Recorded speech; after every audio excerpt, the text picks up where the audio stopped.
नमस्कार, मैं हूं मनोज सोनी। आप देख रहे हैं न्यूज साधन न्यूज। बुंदेलखंड के विकलांगों के लिए सीआरसी एक वरदान साबित होगा और आज हमारे साथ निर्देशक सर मौजूद हैं सीआरसी के। उनसे जानते हैं सर कि किस तरीके से विकलांगों को यहाँ पे सेवाएं दी जा रही हैं, उनको इस संस्था से लाभ मिल सकता है। सर, सबसे पहले क्या नाम है सर आपका? डॉक्टर राजमणि पाल, और मैं यहाँ पे जे निदेशक वर्क कर रहा हूँ। सर, ये एक बहुत बड़ा केंद्र खुला है सीआरसी, ये बुंदेलखंड के लिए एक सौभाग्य की बात है। और इसमें सर कैसे लाभ होगा उन विकलांगों को, दिव्यांगों को जिसके लिए खुला है?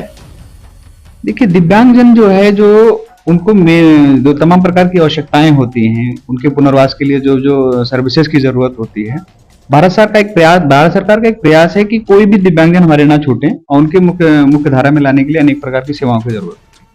सीआरसी छतरपुर के माध्यम से उनके जो रिहेबिलिटेशन से संबंधित, चाहे उनके स्पेशल एजुकेशन की बात हो, उनकी वोकेशनल ट्रेनिंग की बात हो, उनके थेरेपी से रिलेटेड, चाहे speech therapy, occupational therapy, vocational therapy की बात हो, साइकोलॉजिकल असेसमेंट, उनके वोकेशनल ट्रेनिंग के द्वारा, उनकी सोशल एक्टिविटी की ट्रेनिंग के द्वारा, कि वो ट्रेनिंग दे करके वो प्रयास करना है कि जिसकी सहायता से वो अपने आप को मुख्यधारा में सेट कर हो सके या समाज में अपने आप को सर्वाइविंग करने की स्थिति में आ सके।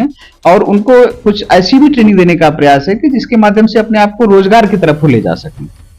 तो जैसी उनकी जरूरत होती है, हम उनका असेसमेंट करते हैं और उनकी आवश्यकता अनुसार, उनकी सक्षमता को देखते हुए उनके लिए प्लान करके कि वो क्या कर सकते हैं और उनमें क्या करने की काबिलियत दिख रही है। उनका कोई अगर एरिया जो प्रॉब्लमेटिक दिख रहा है या उसमें अक्षम है, तो उस एरिया को ना फोकस करते, उसकी सक्षमता जो होती है उसको फोकस करते हुए प्रयास किया जाता है कि उसको उसमें क्या शेपिंग दिया जाए और उसकी ट्रेनिंग दे करके, एक बार में नहीं, 2 बार में नहीं, 4 बार में नहीं, तो बार बार प्रयास करके कोशिश होती है कि वो उसमें परफेक्ट हो और करने में मुख्य धारा से जोड़ने के लिए जो दिव्यांग है अपने, उनको मुख्य धारा से जोड़ने के लिए विभाग किस तरीके का प्रयास करता है?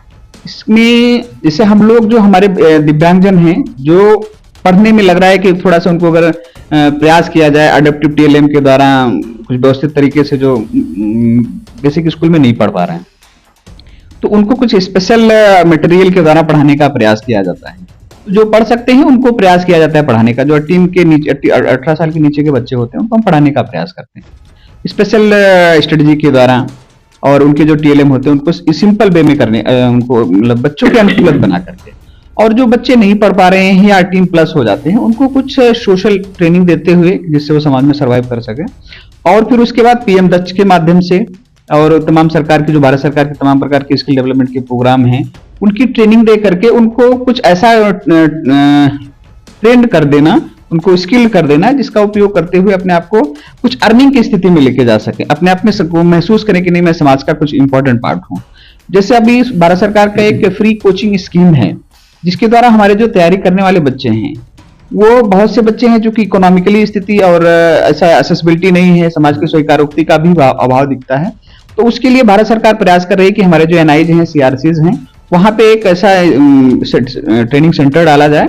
और हम लोग उसको स्टार्ट करने जा रहे हैं कि जो हमारे 10+2 के बच्चे हैं जो किसी परीक्षा की तैयारी करना चाह रहे हैं, तो उनको उस आधार पे कोचिंग दिलवाई जाए और जिसका उपयोग करते हुए भी कॉम्पिटिटिव एग्जाम में भागीदार बन सके। अभी सर ऐसे कितने बच्चे हैं अपने यहाँ पर जिनको आप ट्रेनिंग दे रहे हैं या सिखा रहे हैं या उनका लाभ मिल रहा है? क्योंकि अभी तो हमारे सीआरसी छतरपुर रिसेंटली ओपन हुआ है और अभी हमारी तो एक लोकल बिल्डिंग है, परमानेंट बिल्डिंग हमारी बन रही है। अभी टेम्पोररी में हम लोग वर्क कर रहे हैं, फिर भी हम लोग चाह रहे हैं कि जो हमारी बेसिक सर्विसेज है हम उसको स्टार्ट कर चुके हैं और तमाम प्रकार की जो हमारी स्किल ट्रेनिंग है, जैसे हमारी बिल्डिंग बन जाएगी, हम लोग अडेप्टिव स्थिति में आएंगे करने की स्थिति में, तो हम लोग स्टार्ट करेंगे उसको। सर, एक और समस्या का कभी कभार जैसे जो दिव्यांग हैं उनको पता चला है कोई अंग में प्रॉब्लम है या कुछ भी इस तरीके के अंग में, तो उनको किस तरीके के दिशा निर्देश दिए जाए जो वो यहाँ पर आ सके या उन्हें समझा दी जाए या उनके अंग किस तरीके से लग सके? जैसे कोई भी, अगर आप लोगों के माध्यम से, आप लोग बहुत महत्वपूर्ण समाज की कड़ी हैं, आप लोगों के माध्यम से ऐसा कोई बालक या व्यक्ति दिखता है जिसको लग रहा है कि वो दिव्यांग है और उसको कुछ सर्विसेज की जरूरत है, तो बहुत से बच्चे, जैसे अभी हम लोगों ने असेसमेंट कराया ग्रामीण अंचलों में जाकर के, तो देखा बहुत से लोगों के पास सर्टिफिकेट तक नहीं है, वो लोग इसके बारे में अनटच हैं, उनको पता ही नहीं है कि हम कौन कौन सी टाइप की सर्विसेज ले सकते हैं। तो आपको कहीं पे भी इस टाइप के लोग दिखते हैं तो हम लोग उनके साथ खड़े होने का प्रयास है। उनको जहां से प्रॉब्लम है, अगर सर्टिफिकेट नहीं बना है तो सर्टिफिकेट बनवाने का प्रयास करेंगे। अगर दिव्यांगजन सर्टिफिकेट बन गया है, यूडीआईडी कार्ड नहीं बना है, तो उसके लिए हम लोग उसके साथ खड़े होंगे, जो जरूरत होगी उसके लिए हेल्प करेंगे। उसके लिए अगर उसको कोई टीएलएम की जरूरत है तो वो प्रोवाइड करेंगे। उसको कोई असिस्टिव डिवाइसेज चाहिए, सहायक उपकरण चाहिए, तो जो भी उसकी जरूरत पड़ रही है, चाहे उसको सुनने में मान लीजिए दिक्कत आ रही है तो उसके लिए हियरिंग एड वगैरह जो भी हैं वो देने का प्रयास होता है। और जो ब्लाइंड अगर हैं तो उसके लिए जो भी पढ़ने के लिए जो आवश्यकताएं होती हैं या उनके मूविंग के लिए, मोबिलिटी इंस्ट्रक्शन के लिए जो भी हेल्प की जरूरत होती है वो करते हैं। या वॉकिंग चलने में तो लोकोमोटर से रिलेटेड होता है तो उनका वॉकर हो गया, ट्राईसाइकिल हो गया, मतलब जो भी जिस भी कारण से वो सफर कर रहा है, समस्या में है, वो उपकरण उसको प्रदान करने का प्रयास करते हैं। जानकारी के अभाव में लेकिन बहुत सारे लोग परेशान होते हैं, उनको सुविधाएं नहीं मिल पाती। ऐसे लोगों के लिए क्या कहना चाहें? उनके लिए बस यही कहना चाहेंगे कि जो भी लोग हमारे सीआरसी के बारे में अवेयर हो रहे हैं वो हमारे इस प्रयास का, सीआरसी के सर्विसेज के बारे में जानें और उस बच्चों तक, उन लोगों तक पहुंचाएं जिसको इस सर्विस की जरूरत है। आपके एक छोटे से प्रयास से शायद ये सूचना उस तक पहुंच जाए जो बच्चा इसके लिए डिजर्व करता है, जिसके लिए सेवाएं भारत सरकार निरंतर प्रयास कर रही है। तो अगर वो बच्चा कुछ करने में सक्षम होता है, उसके पेरेंट्स को एक अलग टाइप की फीलिंग आती है। उस बच्चे से जुड़े हुए जितने भी लोग होते हैं जो सोचते हैं कि इस बच्चे का क्या होगा, सब लोग रिलैक्स होते हैं। और जो हमारे दिव्यांगजनों को एक रिकॉग्निशन मिलता है समाज में, उनको भी स्थान, मतलब अगर मौका दिया जाए तो बहुत कुछ कर सकते हैं। उसका एक अभी एग्जाम्पल से बताना चाहेंगे। अभी हमारे बच्चों ने जो है एक दिव्य शक्ति प्रोग्राम था, दिव्य कला शक्ति करके इंदौर में ऑर्गेनाइज किया गया। इसमें हमारे 3 स्टेट से बच्चे आए थे, 100 बच्चों का सिलेक्शन था। और उस प्रोग्राम को देख के लग ही नहीं, और उसको हम लोगों ने अहिल्याबाई यूनिवर्सिटी इंदौर में ऑर्गेनाइज कराया था, ऑडिटोरियम में। और लग रहा था कि प्रोग्राम वो हमारे दिव्यांगजन क्या सामान्य से कहीं हटके, मतलब अलग नहीं दिख रहे थे, मतलब उनमें भी वो प्रतिभाएं थी। तो आवश्यकताएं हैं कि देखिए सरकार बहुत से प्रयास कर रही है, उनके हर उस मूवमेंट के साथ, उस समस्या के साथ वो खड़ी होने की, जहां मतलब खड़ी है, जहां उनको दिक्कत महसूस होती है, जरूरत है उसको वो जाने। जैसे एक बच्चा अगर ट्रेवल कर रहा है तो बसों में ट्रेवलिंग के लिए भी सरकार ने व्यवस्था बना रखी है। अगर ट्रेन में कर रहा है तो वहां पे भी सुविधा उसको प्रदान की जाती है। वो कोई व्यवसाय करना चाह रहा है तो व्यवसाय में भी उसके इनकम टैक्स वगैरह में डिडक्शन होता है। लोनिंग का भी प्रोविजन है एनडीएफडीसी के द्वारा पूरा। उनको अगर हमारे कुछ बच्चे जो भी कुछ कोई व्यवसाय करना चाहे, हम लोग उसके लिए भी बच्चों का डाटा कलेक्ट कर रहे हैं।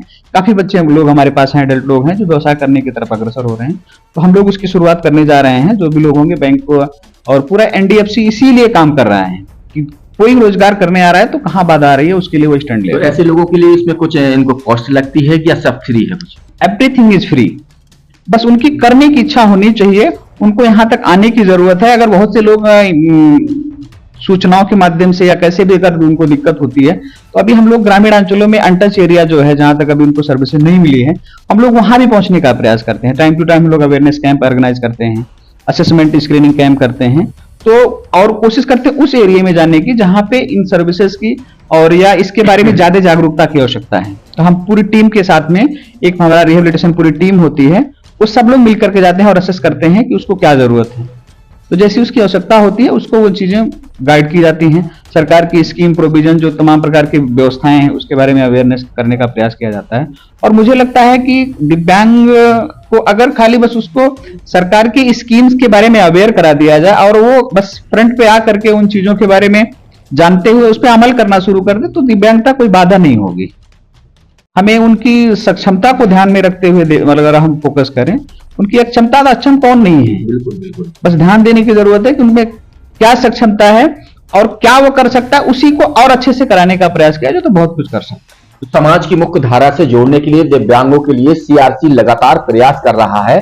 और ये आप लोगों से भी उन्होंने गुजारिश की है, अगर आपकी नजर में कोई ऐसे दिव्यांग हो जिनके कोई अंगना हो या कोई परेशानी हो, तो छतरपुर के सीआरसी ऑफिस में आके संपर्क कर सकता है और वह सरकार की तमाम योजनाओं का लाभ भी ले सकता है। मनोज सोनी के साथ रोहित गुप्ता, न्यूज साधना न्यूज। एक सफल और सुरक्षित भविष्य के लिए आज ही संपर्क करें कृष्णा यूनिवर्सिटी, सागर रोड, छतरपुर। अब आपके शहर छतरपुर को होटल जटाशंकर परिवार ने एक और नई सौगात दी है। ओम साई राम होटल अब जटाशंकर ग्राउंड के रूप में परिवर्तन हो चुका है। अब आपको इस होटल में वह सारी सुविधाएं मिलेगी जिनकी आप चाहत रखते हैं। बेहतरीन रेस्टोरेंट के साथ banquet hall, marriage garden, luxury room, conference hall के साथ साथ आपको बेहतर पार्किंग की सुविधा भी है। बेहतरीन रेस्टोरेंट के साथ स्वादिष्ट और लजीजदार खाना भी इसी होटल में आपको मिलेगा। तो आपको कहीं जाने की जरूरत नहीं है। हमारा पता है पन्ना रोड ओम साईं राम होटल, जो अब जटाशंकर ग्रांड के रूप में परिवर्तन हो चुका है। तो अब आपको कहीं जाने की जरूरत नहीं है, कहीं भटकने की जरूरत नहीं है, एक ही छत के नीचे सारी सुविधाएं मिलेगी। जटाशंकर परिवार के राम प्रसाद अग्रवाल, भगवत अग्रवाल, राम कुमार अग्रवाल, विनोद अग्रवाल, राहुल अग्रवाल ने सभी से निवेदन किया है, आग्रह किया है, एक बार सेवा का मौका जरूर दें। ओम साईं राम यानी कि जटाशंकर ग्रांड। जो ओम साईं राम होटल था, ये अभी हम लोगों ने संचालन में ले लिया है इसको 1 दिसंबर से 3 बजे से। और बाकी ये नए परिवेश में अग्रवाल जो अपना जटाशंकर ग्रुप है उसी लाइन से चलना है। और इसमें banquet hall, conference hall, marriage garden और रेस्टोरेंट है। किटी पार्टीज़ के लिए, बर्थडे पार्टीज़ के लिए या कॉन्फ्रेंस, जो भी जिस प्रकार के फंक्शन हैं, जो शुभ कार्य हैं, सबकी यहाँ व्यवस्थाएँ हैं। और जो सेफ वगैरह हैं, वही जो टेस्ट आपको जटाशंकर होटल पैलेस का है, वही यहाँ पर टेस्ट आपको देने की पूरी कोशिश की है हम लोगों ने। ये होटल जो ओम साईं राम था, उसको अपन ने 1 तारीख से अपने उसमें हायर कर लिया अपने संचालन में। और 1 दिसंबर से ये होटल जटाशंकर ग्रांड के नाम से जाना जाएगा। और इसमें 1 दिसंबर से ही इस होटल की जो गतिविधि संचालन है वो हमारे द्वारा की जाएगी। इसमें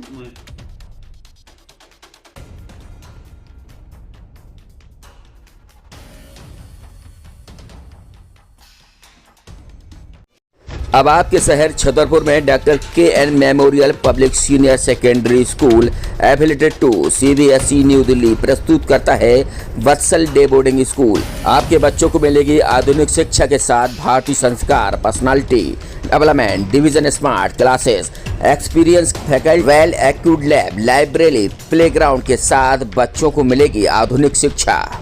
तो अब देर मत करें, अपने बच्चों के भविष्य के लिए आज ही संपर्क करें K N. Memorial public senior secondary school affiliated to CBSE new Delhi, Vatsal day boarding school, Saura road, Chhatarpur.